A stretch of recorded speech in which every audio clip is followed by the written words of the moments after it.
இஸ்லாமாபாத் பேச்சுவார்த்தைகள் இன்று தொடங்கிய நிலையில், பாகிஸ்தான் பிரதமர் முகமது ஷெஹ்பாஸ் ஷரீப் அவர்கள் அமெரிக்காவின் துணைத் தலைவர் ஜே.டி. வான்ஸ் அவர்களுடன் சந்திப்பு நடத்தினார். அமெரிக்க துணைத் தலைவருடன் சிறப்பு தூதர் ஸ்டீவ் விட்காஃப் மற்றும் திரு ஜாரெட் குஷ்னர் இணைந்திருந்தனர். பிரதமருடன் துணை பிரதமர் மற்றும் வெளியுறவு அமைச்சர் செனட்டர் முகமது இஷாக் தர்ம் மற்றும் உள்துறை அமைச்சர் செனட்டர் சையத் மொஹ்சின் ரசா நக்வி கலந்து கொண்டனர். இரு தரப்பினரும் கட்டுமானமான முறையில் கலந்துரையாட உறுதிபூண்டதை பாராட்டிய பிரதமர், இந்த பேச்சுவார்த்தைகள் பிராந்தியத்தில் நிலையான அமைதிக்கான ஒரு முக்கிய முன்னேற்றமாக அமையும் என்ற நம்பிக்கையை வெளிப்படுத்தினார்.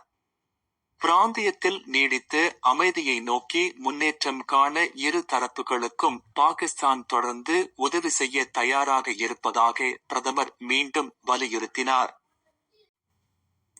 நாளைய உலகை இன்று அறிய தமிழ் வேர்ல்ட் ரிப்போர்ட் இப்போதே சப்ஸ்கிரைப் செய்யுங்கள்.